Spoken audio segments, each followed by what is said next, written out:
વિસ્તારથી સૌથી પહેલા વાત કરવી છે આખા રાજ્યમાં ચકચાર જગાવનાર અમદાવાદ સાબરમતીમાં થયેલા પાર્સલ બ્લાસ્ટ કેસની કે જેમાં એક વ્યક્તિને મારવા માટે પાર્સલમાં બોમ્બ મોકલવામાં આવ્યો હતો અને એને રિમોટથી ટ્રિગર કરવામાં આવ્યો હતો। એ બોમ્બ બનાવવા માટે ઘરની અંદર જ આખી ફેક્ટરી બનાવવામાં આવી હતી। દેશી તમંચા અને બોમ્બ બનાવવાનો સામાન ઝડપાયો હતો ત્યારે રૂપેણ જે આરોપી છે જેના દ્વારા બોમ્બ મોકલવામાં આવ્યો હતો બળવંતભાઈનો જીવ લેવાનો પ્રયત્ન કરવામાં આવ્યો હતો। એ બળદેવભાઈનો જીવ લેવા માટેનો પ્રયત્ન કરનાર રૂપેણનું रिकन्स्ट्रक्शन करवामां आवी रह्युं छे के केवी रीते तेणे बॉम्ब बनाव्यो, बॉम्ब बनाव्या बाद तेणे केवी रीते वरुणने मोकल्यो हतो अने ए बॉम्ब पार्सल बॉम्ब स्वरूपे जीव लेवानो प्रयत्न करवामां आव्यो हतो। रिकन्स्ट्रक्शन अत्यारे करवामां आवी रह्युं छे। बीजी बाजु जे तमे दृश्यो जोया ए दृश्यो तेना घરના હતા કે જ્યારે રૂપેણના ઘરેથી મળી આવી હતી બોમ્બ બનાવવાની આખી ફેક્ટરી, अलग अलग સાધનો મળી આવ્યા હતા, સામગ્રી મળી આવી હતી, લેથ મશીન પણ મળી આવ્યું હતું અને દેશી કટ્ટા, તલવાર, ધારિયા, છરા પણ મળી આવ્યા હતા। ત્યારે એ રૂપેણને ઝડપ્યા પછી તેની તપાસ કરી છે। ઉલટ તપાસ કર્યા બાદ અનેક ચોંકાવનારા ખુલાસા પણ થયા છે અને ત્યારબાદ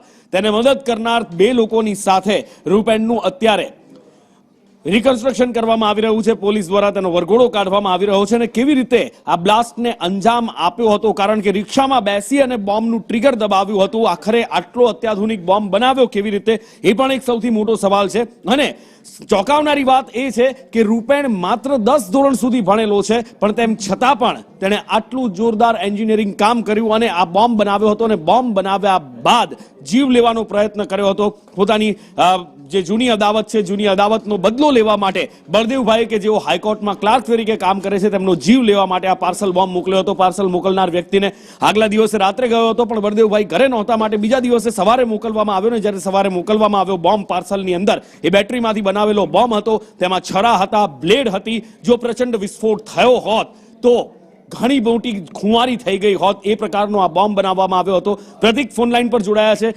પ્રતિક, વરઘોડો કાઢવામાં આવી રહ્યો છે આરોપીનો, એની સાથે સાથે રિકન્સ્ટ્રક્શન પણ કરવામાં આવી રહ્યું છે। કેવી રીતે બોમ્બ બનાવ્યો તેને લઈને ચોંકાવનારા ખુલાસા પણ થયા।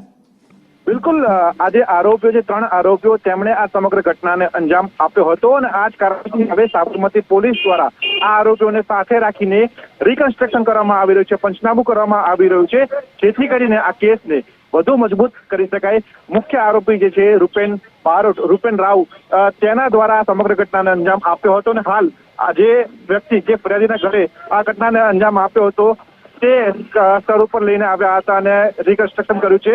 ખાસ કરીને આરોપીઓને સાથે રાખ્યા હતા જેથી કરીને આરોપીઓએ ઘટનાને અંજામ કેવી રીતે આપ્યો હતો તે અંગે વધુ માહિતી મળી શકે। સાથે જ જો વાત કરવામાં આવે તો આરોપી જે રૂપેણ બારોટ છે તેણે ઓનલાઈન અભ્યાસ કરીને એટલે કે યુટ્યુબના માધ્યમથી બોમ્બ કેવી રીતે બનાવવો તેની માહિતી મેળવી હતી અને તે બોમ્બ બનાવવાનું શીખ્યો હતો।